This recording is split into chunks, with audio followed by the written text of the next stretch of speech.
طيبة أصلها ثابت وفرعها في السماء تؤتي أكلها كل حين بإذن ربها ويضرب الله الأمثال للناس ويضرب الله السلام عليكم ورحمة الله وبركاته. كلمة الطيبة ملكاميتها نججر ملكاميتها قال ይሰኛል ርዕሴ ሱረቱል ኢብራሂም ማዕራፍ 14 ከቁጥር 24 እስከ 25 ያሉ ሁለት አያቶችን ብቻ ነው የምንዳስሰው። ርዕሳችንን የመረጥነው ከሱረቱል ኢብራሂም 24ኛው ላይ ያለው አያ አለም ተራ ከይፈ ضرب الله مثلا كلمة طيبة ይላል። ከሊመቱን ጠይባ ምንድነው? ከሊመቱን ጠይባን አላህ ከሸጀረቲን ጠይባ ጋር ያመሳሰላታል። መልካሚቷ ቃልና መልካሚቷ ዛፍ ያላቸው ትስስርን እንቃኛለን። ከዛ በፊት ግን ሁለቱን አያቶች ሱረቱል ኢብራሂም ላይ ያሉት 24ኛውና 25ኛውን ከመቃኘቴ በፊት ቁርአን ውስጥ ካሉ እጅግ ውብ ሱራዎች መካከል አንዱ ሱረቱል ኢብራሂም ነው። ሱረቱል ኢብራሂም በኢብራሂም አለይሂ ሰላም ስም የተሰየመች ሱራ ምዕራፍ 14 ማለት ነው። ሱረቱል ኢብራሂም በመሰረታዊነት ከምትከረከርባቸው አጀንዳዎች መካከል ሁለቱን አነሳላችኋለሁ። በዋነኝነት ሱረቱል ኢብራሂም በሁለት ጉዳዮች ላይ ትከረከራለች።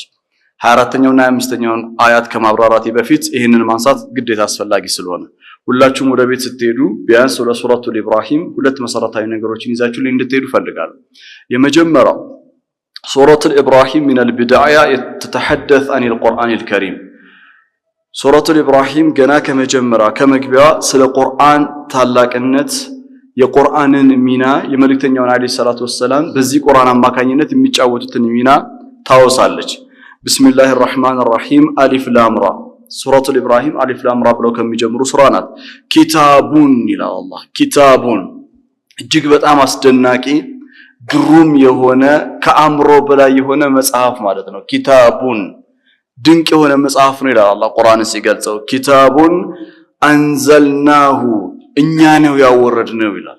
አሁን ልብ በሉ ኪታቡ በራሱ አለ አላህ something powerful ነው፣ በጣም የሚደንቅና ግሩም የሆነ ነው አለ። ከዛ አንዘልናሁ እኛ ነው ያወረድነው ብሎ ደግሞ በእኛነት ይገልጸዋል አላህ ቁርአንን እኛ ነው ያወረድነው።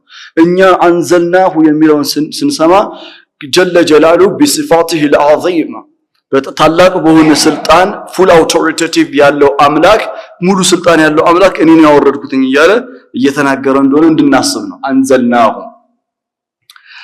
ኢለይከ ይላቸዋል ወደ አንተ ዘንዳ ለመልእክተኛው አለይሂ ሰላቱ ወሰለም ኢለይከ ወደ አንተ ዘንዳ ነው ያወረድነው። ልብ በሉ አሊፍ ላም ራ ኪታቡን የሚደንቅ መጽሐፍ ነው አለን። አንዘልናሁ እኛ ነው ያወረድነው ወዴት?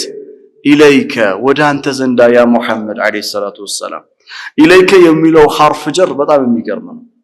ኢለይከ ቢዩቲፉሊ በጣም በሚደንቅ ሁኔታ አላህ ተሽሪፈን ለነብይ አለይሂ ሰላቱ ወሰለም ገና አያው ሱረቱል ኢብራሂም ሲጀምር የኪታቡን አሜዚንግ በጣም ድንቅ መጽሐፍ መሆኑን ከነገረን በኋላ የነብያችን አለይሂ ሰላቱ ወሰለም ደግሞ ባንተ ላይ መጽሐፉን አውርደናል ማለት ይህንን መለኮታዊ መገለጥ ማለትም ቁርአን ለሰው ልጆች ሁሉ መልእክቱ እንዲደርስ የማድረግ ኃላፊነት አለብህ ማለት ነው። አለይከ ከሆነ አንዘልና አለይከ ኪታቡን አንዘልና አለይከ ከሆነ ባንተ ላይ ኪታቡን ለሰዎች የማድረስ ምን ያለብህ ግዴታ አለብህ፣ ሪስፖንሲቢሊቲ ነው፣ ኃላፊነት ነው።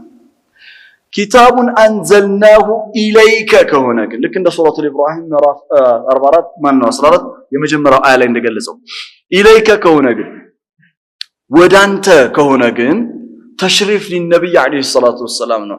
ነብዩን ሲያልቃቸው ሲያከብራቸው ነው። ይህ ኪታብ ከሰማይ ተጉዞ የመጣው አንተን ፈልጎ ነው እንደማለት አንተ ጋር ነው የመጣው። ለምን? ይህ መጽሐፍ አንተ ላይ ሊወርድ ይገባልና። ቢስሚላሂር ረህማኒር ረሂም ሱረቱ ካፍ አልሐምዱሊላሂ الذي انزل على عبده الكتاب ለአላህ ምስጋና ይገባው በባሪያው ላይ ምን ላወረደው? መጽሐፍን ላወረደው። ባሪያ ብሎ የጠራቸው መልእክተኛውን አለይሂ ሰላቱ ወሰለም ነው። የስፒሪቹዋሊቲ ኤክሰለንስ የመንፈሳዊነት ልቄት ላይ የደረስክ ሰው በመሆነ በመንፈሳዊነት ወይም በኢባዳ ጥግ ላይ የደረስክ ታላቅ ነብይ በመሆነ ላንተ ይህ መለኮታዊ መገለጥ ለክብርህ ሊወርድልህ ይገባል ነው። ለዛ ነው ኪታብና መልእክተኛውን አለይሂ ሰላቱ ወሰለም ነጣጥሎ ማየት አይቻልም። ቁርአንን ባሰብን ቁጥር ነብዩን እናስባለን፣ ነብዩን ባሰብን ቁጥር አለይሂ ሰላቱ ወሰላም ኪታብን እናስባለን። ሁለቱ አንድ ላይ አብረው የሚሄዱ ስለሆነ ነው ሪሳላና ረሱል። እዚህም ቦታ ላይ የምናየው ነው ሪሳላና ረሱል። ሪሳላው ኪታብ ነው፣ ረሱሉ መልእክተኛው አለይሂ ሰላቱ ወሰላም ናቸው። አሊፍ ላም ራ ኪታቡን አንዘልናሁ ኢለይከ። እንግዲህ በክብር ወደ አንተ ይህንን መለኮታዊ መገለጥ መጽሐፍ አውርጃለሁ ካላቸው በኋላ ታዲያ በክብር ይህ መጽሐፍ ሲመጣል አላህ ዘንድ ማንኛውም የሚሰጥ ክብር ከኃላፊነት ጋር አብሮ ነው የሚመጣው። አላህ ዘንድ ክብር ከተሰጠ ከክብሩ ጋር አብሮ ምን አለ? ኃላፊነት አለ። ኃላፊነታቸው ምንድነው? ሊቱኽሪጀ ናስ አሽረፈል ኸልቅ ሆነ ተመርጠሃል። ይህ መለኮታዊ መገለጥ ወደ አንተ መጥቷል። ታዲያ በዚህ መለኮታዊ ቁርአን ባከብርህ ክብሩ ሌላ ነገር ይዞ ይመጣል። እሱም ሪስፖንሲቢሊቲ ነው፣ ኃላፊነት ነው። የምትወጣው ኃላፊነት ምንድነው? ሊቱኽሪጀ ናስ ሰዎችን ሁሉ ልታወጣቸው ነው። ሚነ ዙሉማቲ ከበርካታ ድቅድቅ ጨለማዎች ሰዎችን ሁሉ ልታወጣቸው ነው። ኢለ ኑሪ ወደ አንድና ድንቅ ወደ ሆነው ብርሃን ሰዎችን ሁሉ ምን ልታረጋቸው ነው? ልታወጣቸው ነው። አሁን ሰዎች ሁሉን አላህ እዚህ ሱረቱል ኢብራሂም ላይ የሚሰለው ዲፒክት የሚያደርግልን ፒክቸር ሰው የተባለው ፍጡር በአጠቃላይ በጨለማ ውስጥ ነው ያለው። ከዛ ጨለማ ውስጥ ብርሃንን ለብሰው ብርሃንን ይዘው ብርሃን የተባለው ቁርአን ስለሆነ ፈአሚኑ ቢላሂ ወረሱሊሂ ወኑር الذي አንዘልና እንዳለው በአላህ እመኑ በመልእክተኛውም ወደ እናንተ ዘንድ ባወረድነው መለኮታዊ ብርሃን ብሎ ይጠራዋል ቁርአንን። አላህ ብርሃንን ተሸክመው መልእክተኛው አለይሂ ሰላቱ ወሰላም ዲፒክት የተደረገልን ፒክቸር ወይም ስዕል ምንድነው? ሰዎች በጨለማ ውስጥ ናቸው። ይህንን በረኮታዊ የሆነውን ብርሃንን ቁርአንን ለብሰው ሊቱኽሪጀ ናስ ሰዎችን ልታወጣቸው ነው ይላል አላህ። ልክ እኛ በጨለማ ውስጥ ሆነን ከዛ ጨለማ አንድ በአንድ የነብዩ ሰለላሁ ዐለይሂ ወሰለም ጥሪ የሰማና የተከተለ ሁሉ ነብዩ ከድቅድቅ ጨለማ አለይሂ ሰላቱ ወሰላም ወደሚደነቅ ብርሃን ወደ ቁርአን፣ ወደሚደነቅ ብርሃን ወደ ሁዳ፣ ወደሚደነቅ ብርሃን ወደ ኢስላም እንደሚያወጡ አድርጎ አላህ ይሰላቸዋል። ሱብሃንአላህ። ለዛ ነው ለኛ ብርሃናችን መልእክተኛችን አለይሂ ሰላቱ ወሰላም ናቸው። ለኛ ብርሃናችን የአላህ ቅዱስ ቃል ነው። ለኛ ብርሃናችን ሁዳ ነው። አልሁዳ يصدر من هذه الكتاب العظيم ሁዳ የሚባለው መመራት የሚባለው ነገር ደግሞ ፋፋቴው ይህ መለኮታዊ መገለጥ ነው። ማግኛው ስፍራ እዚህ መለኮታዊ መገለጥ ውስጥ ነው። ስለዚህ አላህ ለነብዩ ኪታብ አውርጄልሃለሁ ለክብርህ የክብር ከኃላፊነት ጋር ተቆራኝቶ ሊቱኽሪጀ ናስ ሚነ ዙሉማት የሚለውን አስመሩበት። የሰው ልጆችን ከበርካታ ጨለማዎች ልታወጣቸው ነው ይላል። እንግዲህ ጨለማ የሚባለው ነገር እኛ የምናውቀው ፊዚካሊ የተገለጠ የምናውቀው ጨለማ ማለት አይደለም። ጨለማ ማለት ያስተሳሰብ ጨለማ ነው። ጨለማ ማለት ሽርክ ነው። ጨለማ ማለት ከአላህ ውጪ ላለ አካል መስገድ ነው። ጨለማ ማለት ከሸይጣን ጋር ወዳጅ መሆን ነው። ጨለማ ማለት ነፍስያን አምላክ አድርጎ መያዝ ነው። ጨለማ ማለት ያለ ዓላማ መኖር ነው። ጨለማ ማለት ራስን አለማወቅ ነው። ጨለማ ማለት ከነብዩ አለይሂ ሰላቱ ወሰለም ጋር ወዳጅነት አለመመስረት ነው። ከዚህ ሁሉ ድቅድቅ ጨለማ፣ በዘረኝነት ጨለማ፣ ሰውን የበታች ከማየት ጨለማ፣ በኩራተኝነት ከመሞላት ጨለማ፣ ከዚህ ሁሉ ጨለማዎች ሰዎችን ወደ ብርሃን የምታወጣቸው አንተነ ሊቱኽሪጀ ናስ ሚነ ዙሉማቲ ኢለ ኑር ቢኢዝኒ ረቢሂም በጌታቸው ፍቃድ ይላል። መጽሐፍን ላወረደው ባሪያ ብሎ የጠራቸው መልእክተኛውን አለይሂ ሰላቱ ወሰላም ነው። የስፒሪቹዋሊቲ ኤክሰለንስ የመንፈሳዊነት ልቄት ላይ የደረስክ ሰው በመሆነ በመንፈሳዊነት ወይም በኢባዳ ጥግ ላይ የደረስክ ታላቅ ነብይ በመሆነ ላንተ ይህ መለኮታዊ መገለጥ ለክብርህ ሊወርድልህ ይገባል ነው። ለዛ ነው ኪታብና መልእክተኛውን አለይሂ ሰላቱ ወሰላም ነጣጥሎ ማየት አይቻልም። ቁርአንን ባሰብን ቁጥር ነብዩን እናስባለን፣ ነብዩን ባሰብን ቁጥር አለይሂ ሰላቱ ወሰላም ኪታብን እናስባለን። ሁለቱ አንድ ላይ አብረው የሚሄዱ ስለሆነ ነው ሪሳላና ረሱል። እዚህም ቦታ ላይ የምናየው ነው ሪሳላና ረሱል። ሪሳላው ኪታብ ነው፣ ረሱሉ መልእክተኛው አለይሂ ሰላቱ ወሰላም ናቸው። አሊፍ ላም ራ ኪታቡን አንዘልናሁ ኢለይከ። እንግዲህ በክብር ወደ አንተ ይህንን መለኮታዊ መገለጥ መጽሐፍ አውርጃለሁ ካላቸው በኋላ ታዲያ በክብር ይህ መጽሐፍ ሲመጣል አላህ ዘንድ ማንኛውም የሚሰጥ ክብር ከኃላፊነት ጋር አብሮ ነው የሚመጣው። አላህ ዘንድ ክብር ከተሰጠ ከክብሩ ጋር አብሮ ምን አለ? ኃላፊነት አለ። ኃላፊነታቸው ምንድነው?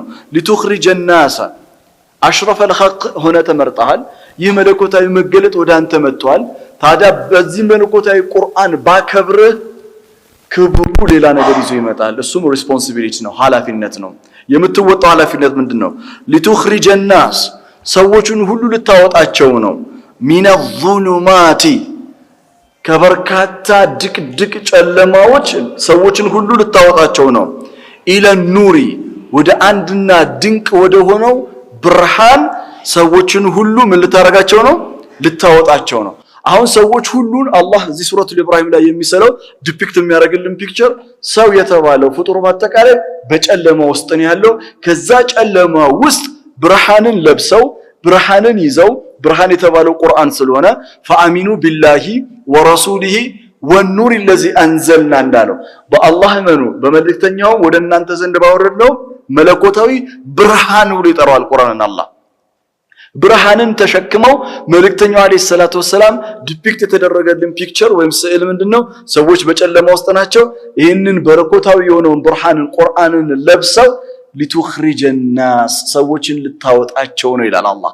ልክ እኛ በጨለማ ውስጥ ሆነን ከዛ ጨለማ አንድ በአንድ የነብዩ ሰለላሁ ዐለይሂ ወሰለም ጥሪ የሰማና የተከተለ ሁሉ ነብዩ ከድቅድቅ ጨለማ አለይሂ ሰላቱ ወሰለም ወደሚደነቅ ብርሃን ወደ ቁርአን፣ ወደሚደነቅ ብርሃን ወደ ሁዳ፣ ወደሚደነቅ ብርሃን ወደ ኢስላም እንደሚያወጡ አድርጎ አላህ ይሰላቸዋል። ሱብሃንአላህ ማውጣት ነው። ያ የሚደነቅ ብርሃን መንገድ የተባለው የትኛው ነው? ሲራጢላህ ነው፣ የአላህ መንገድ ነው። ሲራጢላህ ማለት ቁርአን ነው። ሲራጢላህ ማለት የነብዩ ሰለላሁ ዐለይሂ ወሰለም መንገድ ነው። ቢዩቲፉሊ ነው። በቃ አላህ በጣም ውብ በሆነ መንገድ ነው የሚገልጸው። ኢላ ሲራጥ ወደ መንገድ ልትመራቸው ነው። አልዓዚዝ ተመልከቱ፣ እዚህ ቦታ ላይ እንደውም ሲራጢላህ አላለም፣ የአላህ መንገድ አላለም። ሲራጢላህ ሱረቱ ሹራ ነው፣ ሹራ ምዕራፍ 42 መጨረሻው አያ ላይ ሲራጢላህ ሚል ታገኛላችሁ። ሲራጢላህ الذي له ما في السماوات وما في الارض ሱረቱል ሹራ ምዕራፍ 42 ቁጥር 54 ላይ እዚህ ቦታ ላይ ደግሞ የአላህ መንገድ አይደለም፣ ኢላ ሲራጥ አልዓዚዝ ይላል። አልዓዚዝ ቢማና ላ ጋሊበ ለሁ አሸናፊ አካል የሌለው ፉል አውቶሪቴቲቭ የሆነ ጋድ ሙሉ ስልጣን ያለው አምላክ ወደሱ ልትመራቸው ነው ይላል። ኢላ ሲራጥ አልዓዚዝ። እናንተ አሁን ሁላችንም ከነፍስ ጨምሮ አላሁ አክበር ብለን ሰላት ላይ ስንቆም እህዲነ ሲራጠል ሙስተቂም ስንል ቀጥተኛው መንገድ ምራን ስንል ኢላ ሲራጢል አዚዚል ሐሚድ እያለን ነው። አልዓዚዝ የሆነው በሁሉ ነገር ላይ አሸናፊና የበላይ የሆነው መንገድ ኢስላም የአላህ መንገድ ነው ስንል ሲራጥ አልዓዚዝ ነው። አዚዝ ላ ጋሊበ ለሁ አሸናፊ አካል የሌለው ዶሚኔት ሊደረግ የማይችል ጌታ። ተመልክታችኋል። ሱብሃንአላህ መልእክተኛው አለይሂ ሰላቱ ወሰለም የሰው ልጅ የት ነው ይዘውት የሚሄዱት? ኢላ ሲራጢል አዚዝ ነው። የሰው ልጅ እዚህ ምድር ላይ ሲኖር በጣም ከሚፈልጋቸው ነገሮች መካከል አንዱ ክብር ነው። ሰው ምን ይፈልጋል? ክብር ይፈልጋል፣ ዒዛ ይፈልጋል። የሰው ልጅ ክብር ይፈልጋል። መልእክተኛው አለይሂ ሰላቱ ወሰለም የሰው ልጅን ሁሉ ክብር ሊሰጡት መጥተዋል። የሰው ልጆች ሁሉ የሚያገኙት ክብር አንድና አንድ ነው መንገዱ። ሱረቱል ፋጢር ምዕራፍ 35 ቅድም እዚህ ሱረቱል ፋጢር ሲቀራልን ነበር። ምዕራፍ 35 ላይ መን ካነ ዩሪዱ ለዒዘተ ይላል አላህ። እንትን የሚፈልግ መከበር የሚፈልግ ክብር የሚፈልግ ካለ መን ካነ ዩሪዱ ዒዘተ፣ ዒዘተ የሚለውን አስምሩልኝ። ዒዘተ ዒዛ የሚፈልግ ክብር የሚፈልግ ሪስፔክት የሚፈልግ ካለ ፈልየጥሉብሁ ዒንደላህ አላህ ዘንዳ ይጠይቅ። ማለትም ቁርአን ውስጥ አላህ ዘንዳ ይጠይቅ ይላል ማለት አይደለም። ካልነጋገሩ ግን ማለትም ከአያው አንፃር መን ካነ ዩሪዱ ለዒዘተ ፈሊላሂ ለዒዘቱ ጀሚዓ ይላል። ክብር የሚፈልግ ካለ ክብር በሙሉ ጠቅልሎ የያዘው አላህ ነው ይላል። ያ ማለት ክብር የሚፈልግ ካለ አላህን ይጠይቀው። ምክንያቱም ስልጣን ማን ነው? ክብር በሙሉ ጠቅልሎ የያዘው ማን ስለሆነ? አላህ ስለሆነ። መከበር በአላህ መንገድ ነው ያለው። መከበር በማን መንገድ ነው ያለው? በአላህ መንገድ። መልእክተኛው አለይሂ ሰላቱ ወሰለም ለእያንዳንዳችን ክብር ሊሰጡን ይዘውን የሚሄዱት መንገድ የክብር ሁሉ ባለቤት የሆነው አልዓዚዝ አልሐሚድ የሆነው ጌታ ጋር።